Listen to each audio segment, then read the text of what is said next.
예수님께서 베드로에게 나를 따라오너라 말씀하셨을 때 베드로는 배와 그물을 버려두고 예수님을 따라 나섰습니다. 직장을 버리고 자신과 가족의 생계를 포기한 겁니다.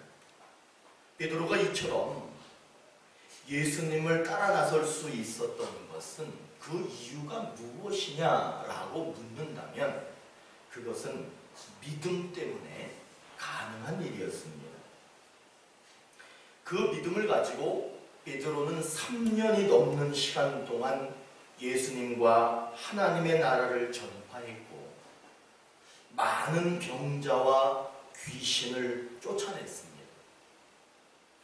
그러나 예수님이 대제사장 가야바에게 붙들려서 끌려가 그 앞에 있을 때, 그 앞에서 모욕을 당할 때 베드로가 그 자리에 있었습니다. 그 집의 여자 종이 베드로를 향해서 너도 갈릴리 사람 예수와 함께 있었지? 라고 말합니다. 그때 베드로가 이렇게 말합니다. 나는 네가 무슨 말 하는지 모르겠다. 그 여종이 또 한 번 베드로에게 말합니다.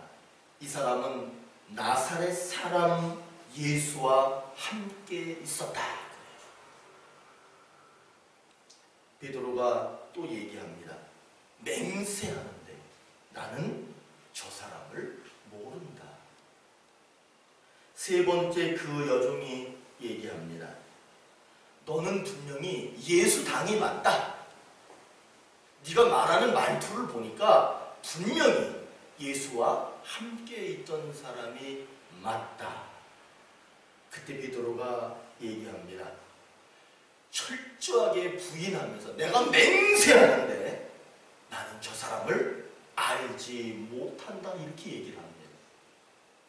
이 말씀은 그 유명한 베드로의 3번 부인이라고 하는 사건의 내용입니다. 베드로가 믿음이 없었을까요? 베드로는 분명히 믿음이 있었습니다.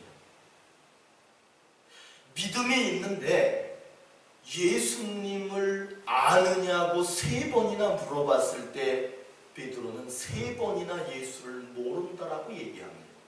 참 이상합니다. 믿음이 있는데 어떻게 예수님을 모른다라고 말할 수 있을까요?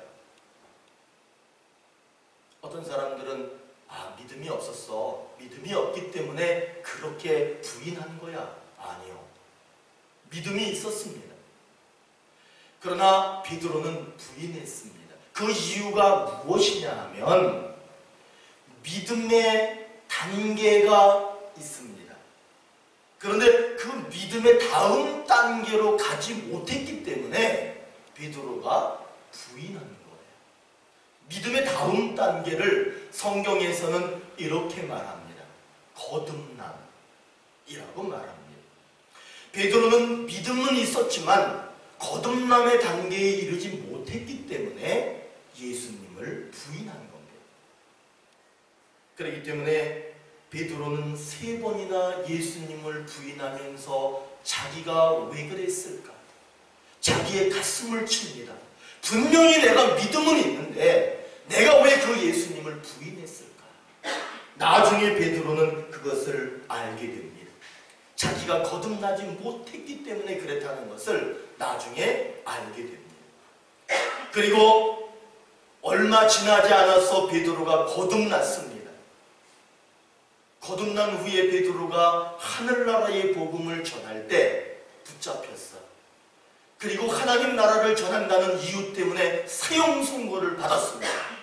사형 선고를 받았을 때 그 사형 선고 앞에서, 그 십자가 앞에서 거듭난 베드로가 이렇게 외칩니다. 나를 십자가에 못 박아라.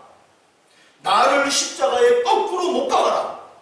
거듭난 사람 베드로의 외침이었습니다. 믿음이 있으면 구원을 받습니다. 그런데 믿음의 다음 단계, 거듭남이 있으면 그 사람은 고난이 찾아오고 아픔이 찾아와도 그 앞에서 절대로 물러서지 않습니다. 당당하게 그 앞에 맞섭니다. 거듭남이 있는 사람은 어떤 상황 속에서도 믿음이 흔들리지 않습니다. 오늘 우리가 읽은 이 말씀은요, 하나님 나라가 점점 다가오고 있답니다. 하나님의 나라가 어떻게 오는지는 몰라. 그러나 점점 다가오고 있대. 다가오고 있는 이 하나님의 나라 앞에서 오늘 말씀은 세 가지 질문과 그에 대한 답을 주고 있습니다. 그 첫 번째 질문이 뭐냐 하면, 하나님의 나라는 어떤 곳입니까? 하나님의 나라는 어떤 곳인가? 라고 하는 질문이에요. 오늘 26절 한번 읽어보세요. 같이 26절에서 그 답을 말합니다. 한번 읽어보실까요? 26절 시작. 또 이르시되 하나님의 나라는 사람이 씨를 땅에 뿌린 것 같으니, 하나님의 나라는 땅에 씨를 뿌린 것과 같답니다. 두 번째 질문, 하나님의 나라는 오고 있는가? 라는 질문이에요. 27절이 답이에요. 시작. 그가 밤낮 자고 깨고 하는 중에 씨가 나서 자라되 어떻게 그리 되는지를 알지 못하느니라. 하나님의 나라는 오고 있는가? 그런데 답이 뭐냐 하면, 자고 일어나면 씨가 자라나 있는데 그러나 그것이 어떻게 자라는지 모른다는 게 답이에요. 세 번째 질문, 하나님의 나라는 어떻게 갈 수 있는가? 라는 거예요. 28절 시작. 땅이 스스로 열매를 맺되 처음에는 싹이요 다음에는 이삭이요 그 다음에는 이삭의 충실한 곡식이라. 하나님의 나라는 어떻게 갈 수 있습니까? 라는 질문에 처음에는 싹, 다음에는 이삭, 그 다음에는 곡식이라고 답을 줍니다. 아니, 오늘 목사님 도대체 이게 무슨 말 하시는 거예요? 이게 질문하고 답하고 맞지 않는 것 같아요 라고 의문을 가지시는 게 맞아요. 왜 그러느냐 하면, 성경은 표층이라는 게 있어. 표면적으로 말하는 게 있고 보이지 않게 말하는 게 있기 때문에 그래요. 지금 우리는 보이는 질문과 보이는 답을 했어요. 이제 제가 보이지 않는 답을 말씀드릴게요. 하나님의 나라는 어떤 곳인가? 땅에 씨를 뿌린 것과 같다, 이렇게 말했죠. 땅에 씨를 뿌리면 그 씨가 흙에 묻힙니다. 그러면 씨가 보입니까? 안 보입니까? 안 보이죠. 그런 것처럼 하나님의 나라는 씨가 땅에 묻혀서 보이지 않는 것처럼 우리 눈에 현재는 보이지 않는다는 말이에요. 그게 하나님 나라예요. 두 번째, 하나님의 나라는 오고 있는가? 답은 뭐였냐 하면 27절에서 자고 일어나면 씨가 자라난대요. 그러나 그 씨가 어떻게 자라는지는 알지 못한다. 이 말씀이 무슨 말이냐 하면, 씨가 자라듯이 하나님의 나라가 오고 있다는 거예요. 그런데 그 씨가 어떻게 자라는지는 알지 못한다는 것처럼 그 하나님의 나라가 오고는 있지만 보이지 않잖아요. 그렇기 때문에 언제 올지, 어떻게 오는지, 어디쯤 오는지 알 수 없다는 거예요. 그러니까 우리는 지금 어떤 곳에서 어떤 모습으로 우리가 살고 있느냐 하면, 하나님의 나라는 분명히 있지만 보이지 않아요. 하나님의 나라는 분명히 있지만 지금 오고 있는데 어떻게 어디쯤 왔는지 알 수 없는 상태에 우리가 있습니다.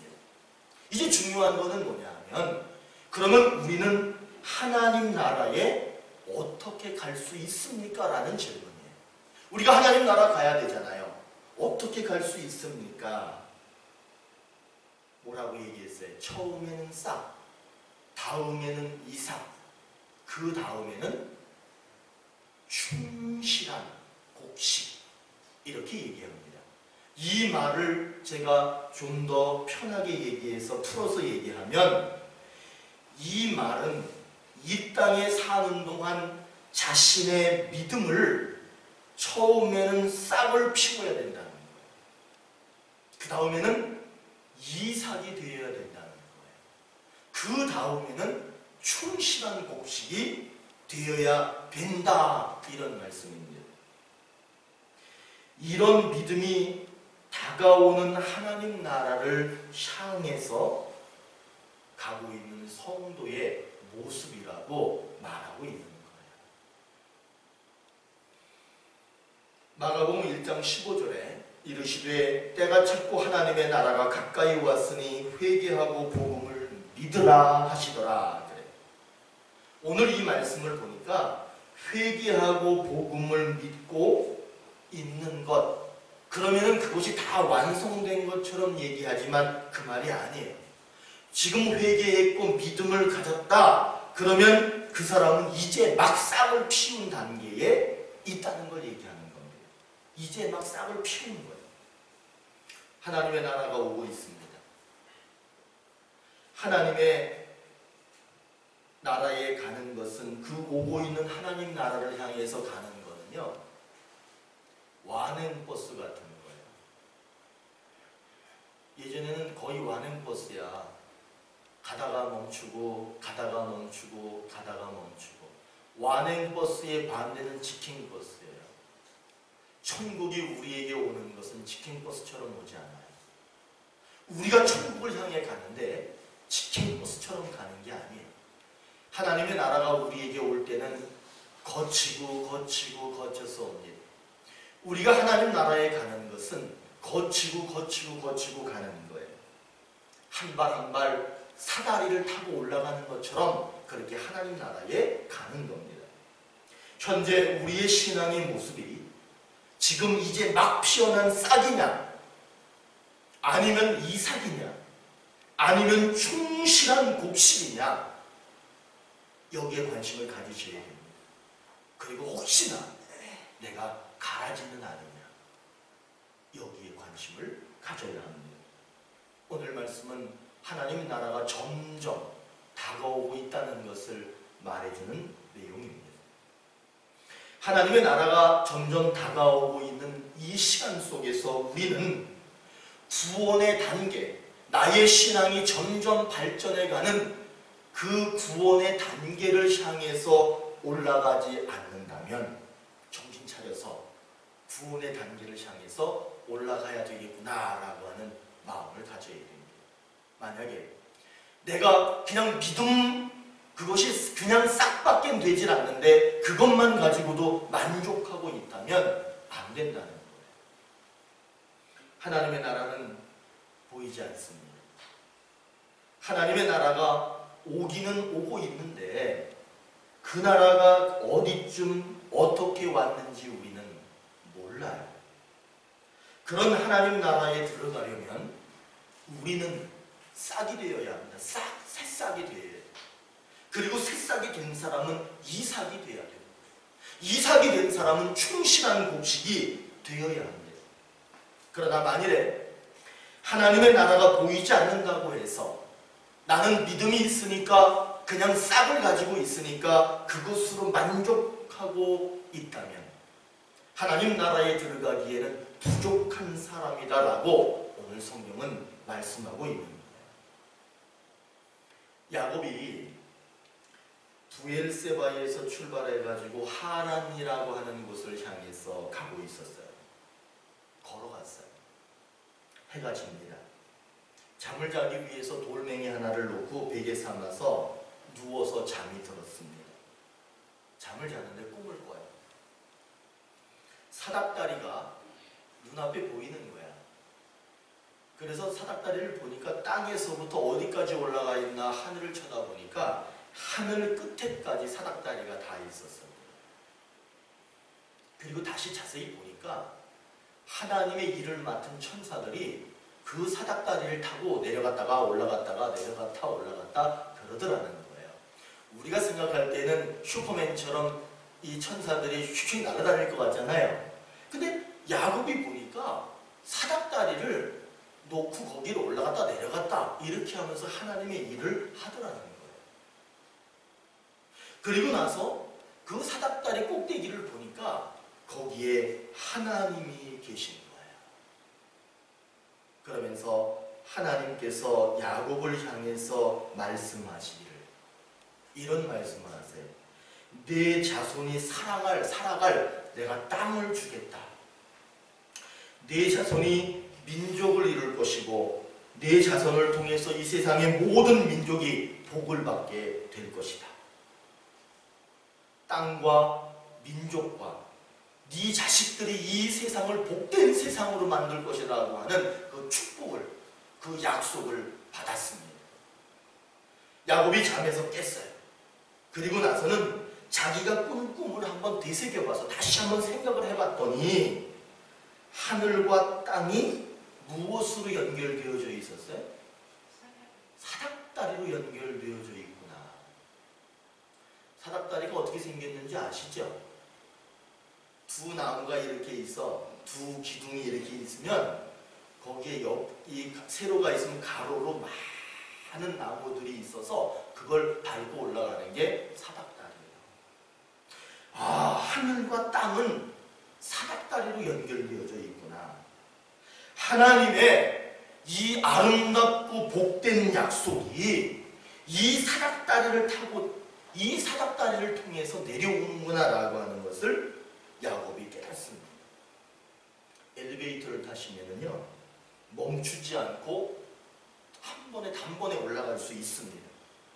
그러나 잘 아시다시피 사닥다리는 한 발 한 발 잘 딛고 올라가지 않으면 올라갈 수가 없습니다. 이처럼 하나님의 나라는 한 번에 다가오는 게 아니에요. 점차적으로 다가오는 겁니다. 우리가 하나님의 나라를 향해서 가는 건 역시 단번에 올라갈 수 있는 거, 단번에 도착할 수 있는 게 아니에요. 한 발짝 한 단계씩 올라갈 때에만 도착할 수 있는 겁니다. 하나님의 나라는 믿음으로 갈 수 있습니다. 하나님의 나라는 분명한 건 믿음으로 갑니다. 믿음을 가지면 그 순간 구원의 싹이 예쁘게 핀 거예요. 이제 다음 단계가 있다는 거예요. 그 다음 단계가 거듭남이라고 하는 건데 그 거듭남의 다음 단계는 믿음의 싹이 믿음의 꽃을 피워야 되는 거예요. 믿음의 꽃을 피웠으면 그 다음에는 믿음의 이삭을 맺어야 되는 거예요. 그리고 그 다음에는 믿음의 충실한 열매를 맺어야 되는 거예요. 이것이 믿음의 단계예요. 이것이 사닥다리를 타고 올라가는 믿음의 단계입니다. 하나님 나라가 오고 있대요. 근데 안 보이잖아.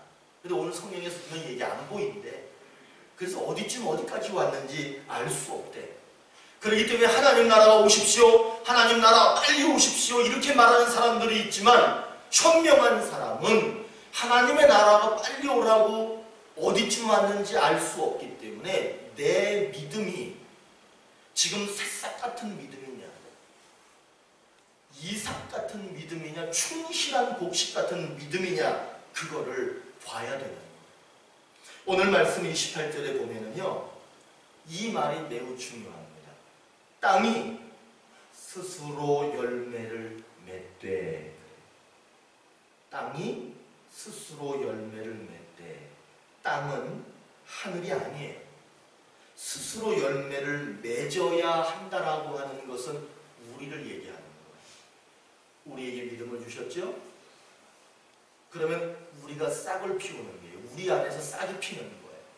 이제 우리에게 믿음의 싹을 주셨기 때문에 그 싹을 우리는 스스로 피워가야 되는데 다음 단계는 이삭을, 그 다음 단계에는 충실한 곡식을, 땅, 다시 말해서 우리는 하나님의 은혜 안에서 싹을 피워야 돼요.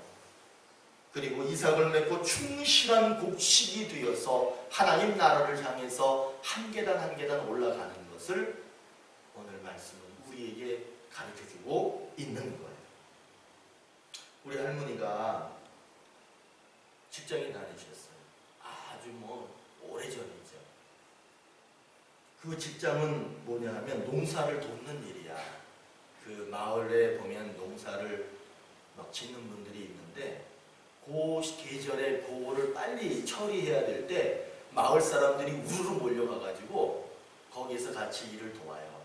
그럼 그게 직장이야. 그 마을에 이제 인삼을 심어요. 그러면 인삼을 심으면 인삼을 심는 분도 있고 임삼 그 위에다가 더 씌우는 거 있잖아요. 이렇게 이름을 까먹었네. 이게 씌우는 거 있어. 지붕을 해주고 그래요. 그런 거 할 때 마을 사람들이 전체가 모여가지고 그 집 일을 다 도와주면 아마 임금을 받았던 것 같아요.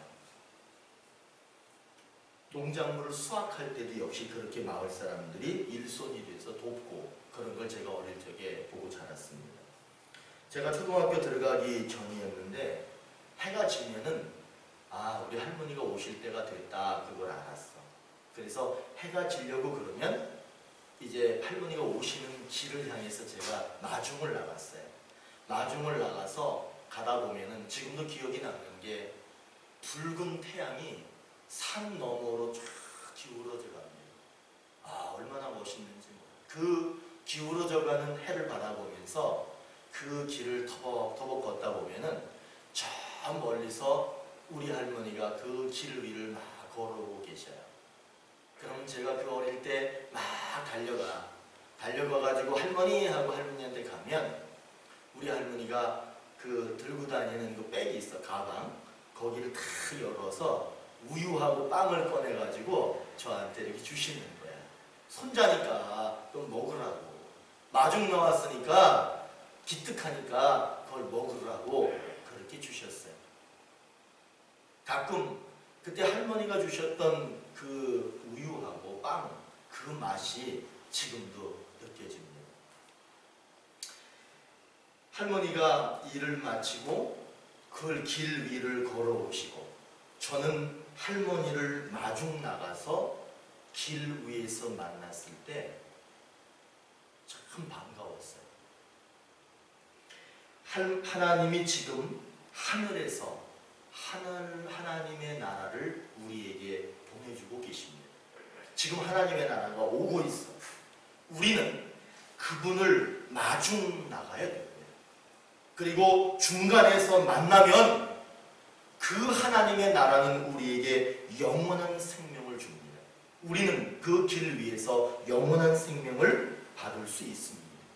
우리가 마중을 나간다는 것은 무엇을 말하느냐? 처음에는 싹, 다음에는 이삭, 그 다음에는 충실한 곡식. 다시 말하면 처음에는 믿음의 싹, 두 번째는 믿음의 이삭, 세 번째는 믿음의 충실한 곡식이 되어야 된다는 것을 말씀하고 있는 겁니다. 사랑하는 오늘의 교회 성도 여러분, 하나님 나라는 보이지 않습니다. 어디쯤 왔는지 알 수 없습니다. 그러나 분명한 건 오고 있습니다. 충실한 곡식, 그 모습으로 마중 나가시기를 축원합니다.